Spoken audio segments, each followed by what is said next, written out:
प्यारे दोस्तों, ये कहानी है कश्मीर के एक गांव सोनापुर की। सोनापुर अपनी खूबसूरती की वजह से बहुत मशहूर था। इस गांव के व्यक्ति भी एक दूसरे के साथ बहुत मोहब्बत और भाईचारे से रहते थे। राम प्रसाद भी इसी गांव के स्कूल में उस्ताद थे। राम प्रसाद की पत्नी का कुछ ही अरसे पहले देहांत हो गया था। तब से राम प्रसाद खाना बनाना और घर का सारा काम खुद ही करते थे। राम प्रसाद बहुत पेटू इंसान थे। उन्हें भूख भी बहुत ज्यादा लगती थी। उन्हें तरह तरह के पकवान खाने का भी बहुत शौक था और वो दिन में कम से कम 5 से 7 बार खाना खाया करते थे। वैसे तो राम प्रसाद बहुत भले इंसान थे, पर उनकी एक बहुत बड़ी समस्या थी। उन्हें ठंड बहुत लगती थी। गर्मी के दिनों में भी जब तेज तूफानी हवाओं और बारिशों का सिलसिला जारी होता तो राम प्रसाद को इतनी ठंड लगती कि वो आग की भट्ठी लगा लेते और गर्मी में भी कंबल ओढ़ के सोते और सारा दिन बिस्तर में घुसे रहते। पर इस बारी तो ठंड का कहर अपने अरूज पर था। पहाड़ों से तेज तूफानी हवाएं गांव में दाखिल होती। कोई भी व्यक्ति अपने घर से बाहर ना निकलता। सभी लोग अपने अपने घरों में कैद होके रह गए थे। तेज तूफानी हवाओं के साथ बारिशों का सिलसिला भी सारा सारा दिन चलता रहता। राम प्रसाद तो सारा सारा दिन भूखे प्यासे अपने बिस्तर में घुसे रहते। वो बार बार बारिश को देखते रहते।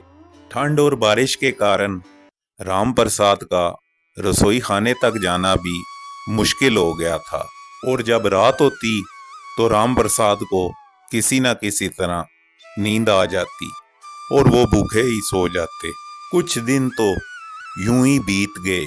फिर अचानक से एक दिन मौसम साफ होता और बारिशों का सिलसिला थम सा जाता। राम प्रसाद सुबह सवेरे अपने घर से निकलते हैं और अपने एक दोस्त किशन की तरफ जाते हैं। आज अगर मैंने किशन से बात नहीं की तो मैं तो भूखा ही मर जाऊंगा। मुझे किशन से बात करनी होगी। किशन, जो राम प्रसाद का बचपन का दोस्त था। राम प्रसाद हर दुख सुख की बात किशन से किया करते थे। किशन भी हर मुश्किल वक्त पर राम प्रसाद के काम आता। अरे किशन, तुझे तो पता है मुझे ठंड बहुत लगती है और इस ठंड में मैं कोई काम नहीं कर सकता। सारा सारा दिन मैं भूखा बैठा रहता हूँ। रसोई खाने तक जाना भी मुझे मुश्किल नजर आता है। इतने दिन से मैंने ढंग से कुछ खाया भी नहीं यार। अरे रामू, तू फिक्र मत कर यार। मेरी नज़र में एक काम वाली है जो खाना बनाना तो बहुत अच्छा करती है, पर एक समस्या है। वो चोरी छुपे खाना भी खाती रहती है। बस यही एक बुरी आदत है उसमें। अगर तू कहे तो मैं बात करूं उससे। तभी राम प्रसाद किशन से बोलता है, अरे मेरे भाई, चोरी छुपे खाना ही खाती है ना यार, वो मैं बर्दाश्त कर लूँगा, पर इस पापी पेट की भूख मेरे से अब बर्दाश्त नहीं होती। तू उसको कल ही मेरी तरफ भेज। ठीक है रामू, तू फिक्र मत कर। मैं सुबह सवेरे ही उसको तेरे घर का पता समझा दूंगा। आखिर हम दोनों बचपन के दोस्त हैं यार। हम दोनों एक दूसरे के काम नहीं आएंगे तो और कौन आएगा। अब चल, मैं तुझे खाना खिलाता हूँ। फिर अगले दिन किशन सुबह सवेरे ही मौसम की परवाह किए बगैर काम वाली बाई के घर की तरफ निकल पड़ता है। वो काम वाली बाई, जिसका नाम राधा होता है, उसको सारी बात बताता है। अरे किशन भाई, वो मास्टर वो तो बहुत कंजूस है। एक बात बताए दे रही हूँ, पगार मैं पूरी 1500 रुपया लूंगी और पगार भी महीने के शुरू के दिनों में लूंगी। अगर मंजूर है तो बोलो। अच्छा, तुम फिक्र मत करो। पगार भी पूरी मिलेगी और इस महीने की एडवांस में मिलेगी। बस देखना, अपना काम ईमानदारी से करना और मुझे कोई शिकायत ना मिले। रामू मेरा बचपन का दोस्त है। फिर अगले ही रोज राधा सुबह सवेरे ही अपने घर से निकल पड़ती है और कुछ ही देर चलने के बाद वो राम प्रसाद के घर पहुंच जाती है। वो जोर जोर से राम प्रसाद के घर का दरवाजा खटखटाती है। अबे ये कौन है जो सुबह सवेरे दरवाजे को इतने जोर जोर से पीट रहा है?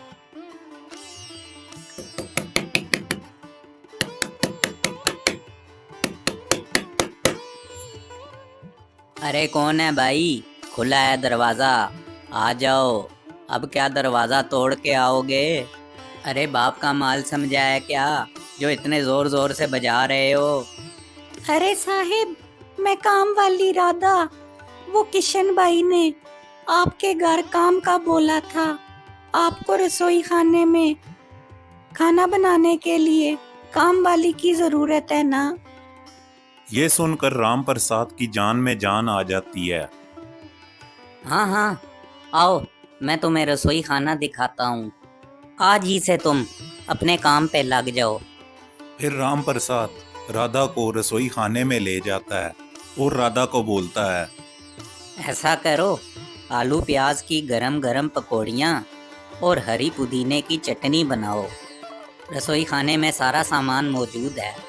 ठीक है साहिब, आप थोड़ी देर इंतजार करें, मैं आपके लिए गर्मा गर्म आलू की पकौड़ियाँ और हरी पुदीने की चटनी भी बनाती हूँ। फिर थोड़ी देर बाद राधा आलू प्याज की गरम गरम पकौड़ियाँ और हरी पुदीने की मज़ेदार चटनी बना के राम प्रसाद को देती है। पकोड़े इतने स्वादिष्ट थे कि राम प्रसाद को अपनी पत्नी की याद आ जाती है। वो पकोड़े खाते खाते गहरी सोच में चला जाता है। राधा भी पास खड़ी सोच रही होती है कि पता नहीं मास्टर साहब को मेरे हाथ के पकोड़े पसंद भी आएंगे कि नहीं। फिर वो अपनी खामोशी तोड़ती है और राम प्रसाद से पूछती है, क्यों साहिब, आपको पकोड़े कैसे लगे? मेरे हाथ के पकोड़े तो पूरे मोहल्ले में मशहूर हैं। शायद आपको मेरे हाथ का स्वाद पसंद नहीं आया। अरे नहीं भाई, पकोड़े तो वाकई बहुत मज़ेदार हैं। बल्कि तुम्हारे पकोड़े खाने के बाद मुझे अपनी पत्नी की याद आ गई। वो भी ऐसे ही लजीज पकोड़े बनाती थी। आज बहुत अरसे बाद ऐसे मज़ेदार पकोड़े खाने को मिले हैं। फिर कुछ रोज बाद राम प्रसाद अपने कुछ दोस्तों को दावत पर अपने घर बुलाता है। वो मेहमानों की फरमाइश पर राधा को खीर बनाने का बोलता है। मेहमानों को बैठे काफी देर गुजर जाती है। तभी राम प्रसाद ऊंची आवाज में बोलता है, अरे राधा, खीर बन गई है तो ले आओ भाई, मेहमान काफ़ी देर से इंतज़ार कर रहे हैं। राधा जो खीर बनते ही अपनी आदत से मजबूर खीर खाने में मसरूफ थी।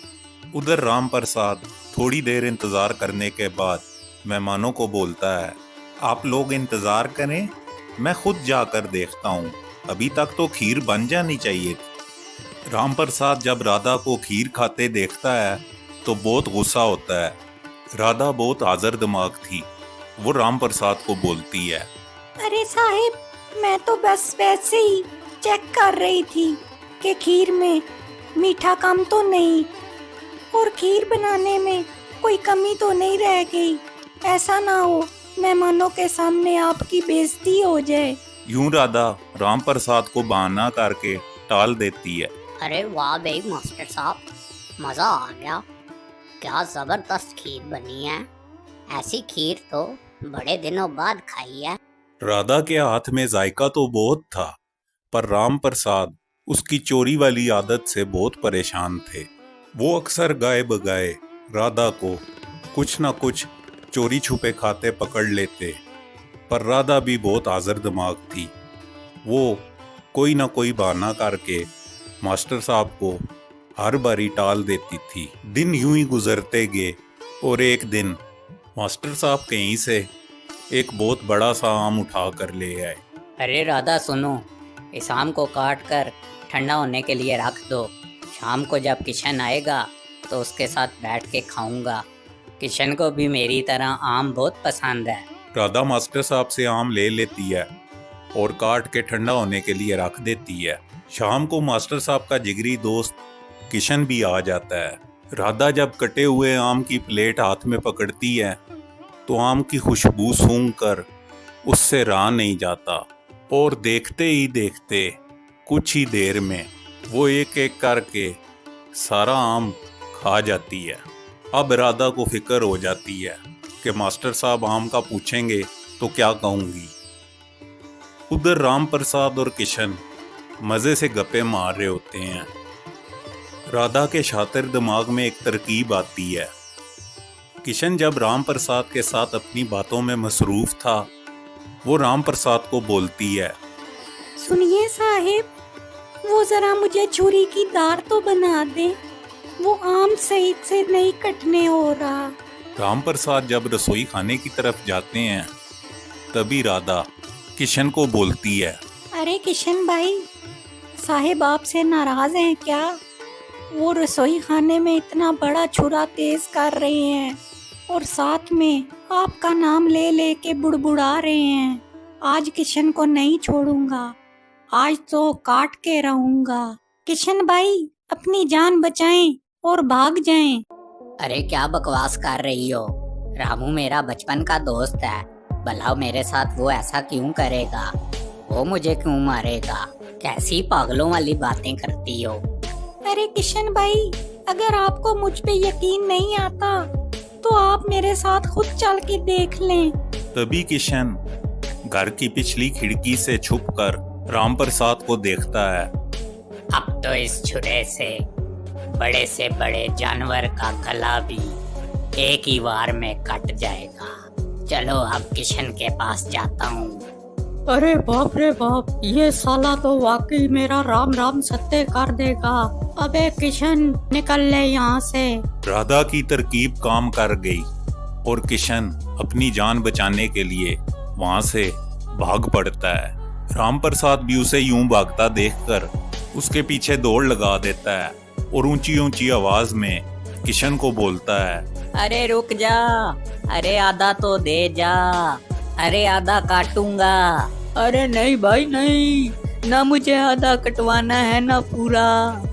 प्यारे दोस्तों, अगर आपको हमारी ये वीडियो अच्छी लगी हो तो वीडियो को लाइक और चैनल को सब्सक्राइब कर लें।